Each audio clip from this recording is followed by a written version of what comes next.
ഋതുക്കുട്ടൻ ദേ ഇവിടെ നല്ല ഉറക്കമായിരുന്നേ. അപ്പോഴത്തേക്കാണ് താത്തായും ഫൗസിയും ചെന്നൈ പോരുന്നെന്ന് പറഞ്ഞില്ലേ, അവർ വന്നത്. അവർ നേരെ വന്ന് ഇക്കാടെ വീട്ടിലോട്ടാണ്. അവിടെ നിന്ന് എന്നെയും കൂടെ കൊണ്ട് നേരെ നമുക്ക് എല്ലാവർക്കും കൂടെ ഒത്ത് എൻ്റെ വീട്ടിലോട്ട് പോകാമെന്ന് വിചാരിച്ചു. അവർ വന്നപ്പോൾ തന്നെ ഉച്ച ആയതുകൊണ്ട് ഫുഡ് കഴിച്ചിട്ട് പോകാമെന്ന് പറഞ്ഞ് അങ്ങനെ ഞാൻ അവർക്ക് ചോറൊക്കെ കൊടുത്തു. എന്നിട്ട് ഞാൻ അതിൽ വെച്ച ഒരു കറി ഉള്ളതുകൊണ്ട് ഞാൻ അവരുടെ അടുത്ത് ഇങ്ങനെ അഭിപ്രായം ചോദിക്കണം എങ്ങനെ ഉണ്ട്, കൊള്ളാമോ എന്നൊക്കെ. അങ്ങനെ അതേ ഫുഡെല്ലാം കഴിച്ചിട്ട് നമ്മളൊരു ഊബർ ബുക്ക് ചെയ്ത് പോകാമെന്ന് വിചാരിച്ചു. അങ്ങനെ പിന്നെ ഊബർ ഓട്ടോയാണ് വന്നത്. അങ്ങനെ നമ്മൾ മൂന്നുപേരും കൂടെ ചുള്ളിമാൻ്റോട്ട് പോവുകയാണ്. അങ്ങനെ ഇതേ വീട്ടിലെത്തിയപ്പോൾ തന്നെ എല്ലാവരും നമുക്ക് വേണ്ടി വെയിറ്റിംഗ് ആയിരുന്നു. അതുപോലെ തന്നെ ഇതേ താത്താക്കൊരു ഡ്രസ്സ് ഓർഡർ ചെയ്തിട്ടുണ്ടായിരുന്നു. അങ്ങനെ അതും വന്ന് എനിക്ക് പിന്നെ എന്ത് കിട്ടിയാലും പൊട്ടിച്ച് നോക്കണമായതുകൊണ്ട് ഞാൻ പെട്ടെന്ന് തന്നെ അത് പൊട്ടിച്ച് നോക്കിയിട്ടുണ്ടായിരുന്നു.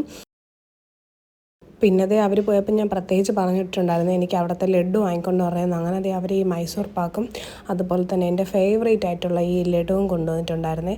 പിന്നെ ഞാൻ അതുപോലെ പ്രത്യേകിച്ച് പറഞ്ഞിട്ട കാര്യമാണ് എനിക്ക് എന്തെങ്കിലും സാധനം വാങ്ങിച്ചുകൊണ്ട് വരണം, എനിക്കിങ്ങനെ എന്തെങ്കിലും കുഞ്ഞു കുഞ്ഞു ഗിഫ്റ്റ് കിട്ടണത് ഇഷ്ടമാണ്. അങ്ങനെ പറഞ്ഞുകൊണ്ട് അവർ 2 കമ്മൽ വീതം എനിക്ക് രണ്ടുപേരും വാങ്ങിച്ചുകൊണ്ട് വന്നു. പിന്നെ അതൊക്കെ കിട്ടിയാൽ എനിക്കൊന്ന് ട്രൈ ചെയ്യാതെ ഒരു സമാധാനമില്ല. അങ്ങനെ ഞാൻ ഓരോരോ കമ്മൽ വീതം എടുത്തിട്ട് നോക്കി. അപ്പോൾ എനിക്കെല്ലാം ഇഷ്ടപ്പെട്ട്. അപ്പോൾ താങ്ക് യു, 2 പേർക്കും താങ്ക് യു. അപ്പോൾ ഇത്രയൊക്കെയുള്ള ഇന്നത്തെ വീഡിയോ.